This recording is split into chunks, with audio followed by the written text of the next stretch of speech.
Assalamualaikum warahmatullahi wabarakatuh. Di sini saya akan membahas uh, materi Decision Tree. Jadi saya menggunakan dataset prediksi hujan esok hari di Australia. Sumber datanya dari Kaggle. Oke, langsung aja yang pertama ini untuk akuisisi data dan IDE-nya. Pertama nih akuisisi data, import data dari CSV ini, terus menampilkan 10 baris data awal. Di sini totalnya ada 10 row sama 23 ada 23 kolom. Nah, ini uh, kolomnya banyak ya. Jadi untuk menebak rain tomorrow ini kita akan melihat berdasarkan uh, contohnya rain today, terus temperatur di jam 9 pagi dan 3 sore, awannya, tekanan angin, kelembaban, kecepatan angin, uh, terus ada curah hujan, temperatur maksimal dan minimalnya. Kalau selanjutnya ini deskripsi statistik numerik dan kategorikalnya. Nih, jadi untuk nilai kategorikalnya itu ada date, location, arah angin di jam 9 pagi dan 3 sore, terus hari ini hujan atau tidak. Nah, rain tomorrow-nya ini uh, nanti akan menebak hujan atau tidak gitu ya. Terus cek distribusinya sama ini cek skewness-nya, kemiringannya sama kurtosisnya. Terus ini mau cek evaluasi normalitas datanya. Nah, ini uji statistiknya menggunakan D'Agostino Pearson. Jadi kolomnya ini tidak berdistribusi normal semua, dan ini analisis dari visualisasi distribusinya.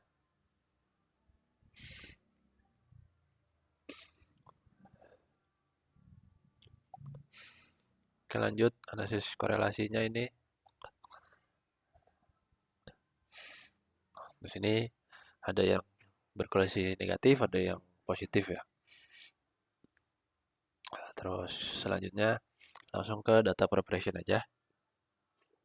Pertama ada cek duplikat. Di sini nggak ada data duplikatnya nol. Terus missing value juga. Ini missing value ada beberapa yang banyak missing value. Hampir di setiap di setiap kolom itu ada missing value-nya. Untuk penanganannya ada yang saya hapus. Contohnya ini nih evaporasi sama sunshine ini missing value terlalu banyak. Jadi ini akan saya hapus. Nah, ini untuk penanganan missing value-nya, menghapus kolom yang tidak penting dan banyak missing value, yaitu tanggal, terus evaporasi, matahari terbit, terus awan di jam 9 pagi dan 3 sore. Ini saya delete kolom karena terlalu banyak missing value. Terus ngapus baris yang targetnya kosong. Jadi kolom targetnya itu rain tomorrow ini kosong. Jadi kan karena kita mau nebak ini, kalau ini kosong kan nggak bisa buat mempelajari datanya kan. Nah, ini dihapus saja. Terus misalkan sisa kolom berdasarkan tipe data. Nah, ini untuk imputasi jadi dipisahin ke kolom numerik sama kategorikal. Terus untuk yang kolom numerik itu diisi dengan pakai median. Kalau kolom kategorikal diisi dengan modus. Jadi nilai yang paling banyak mana. Nah, ini hasilnya. Setelah dilakukan cleaning data, missing value jadi nol semua. Jadi datanya udah keisi semua dengan dataset akhirnya itu jadi 18 kolom terus 126.000 row. Dari awalnya itu sekitar 145.000 row. Terus mendeteksi outlier dengan metode IQR. Nah, ini juga di setiap kolom terdapat outlier. Terus outlier yang paling besar ini ada di sini di rainfall di curah hujan 17%. Yang lainnya hanya di sekitaran 1% aja sampai 3%. Nah, ini ada visualisasinya. Jadi data-data yang ini nih, yang bulat-bulat kecil ini yang outliernya nih. Nah, contoh di rainfall ini kan rainfall yang paling banyak nih. Nah, dia outliernya banyak. Nah.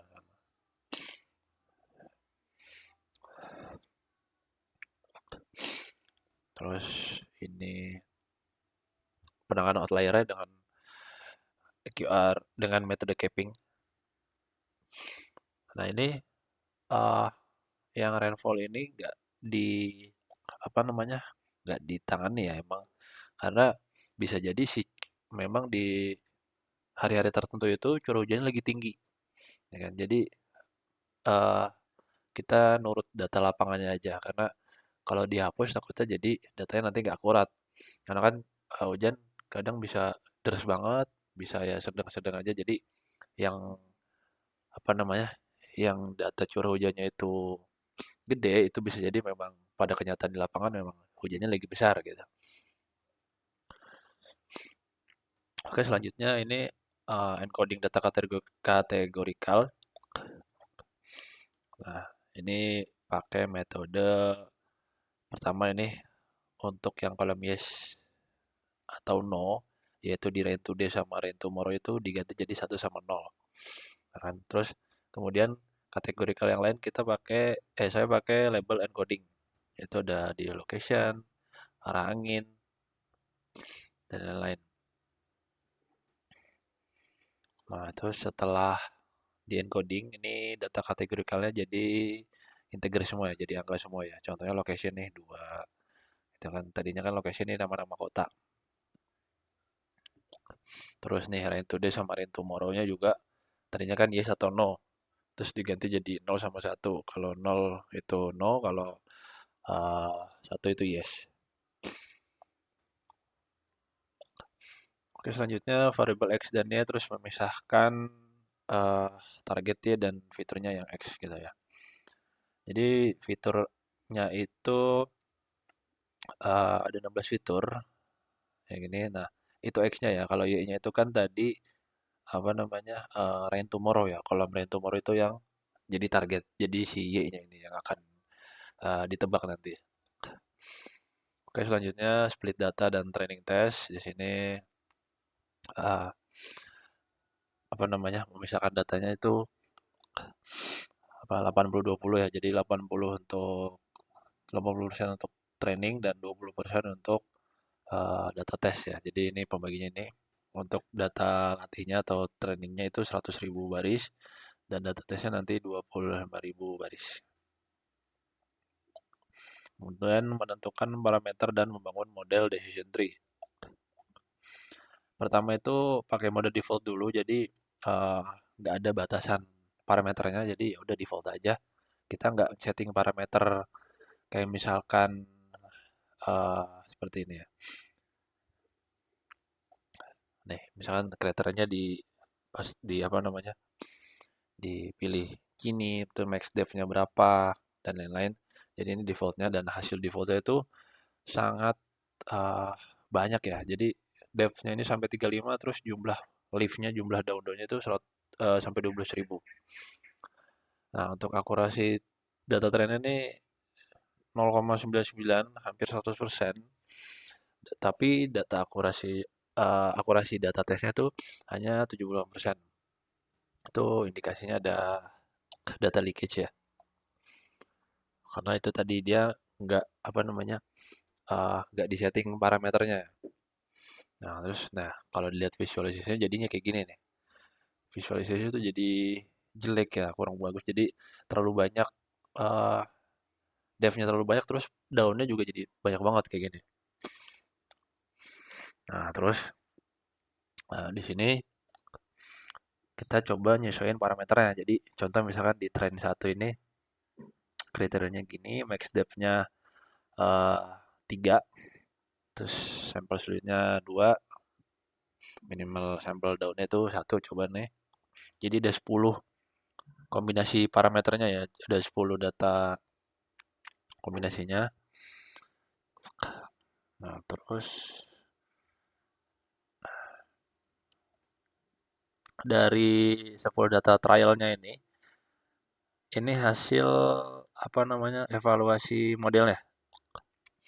Nah, itu yang penting ada apa akurasi terus eh, klasifikasi sama ini conversion metricnya nanti.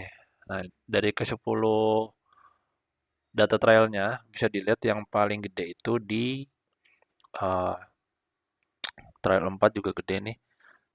Oke, yang gede nih ada di trial 6, terus trial 8 sama trial 10. Dia punya nilai akurasinya itu 83% ya atau 0,88.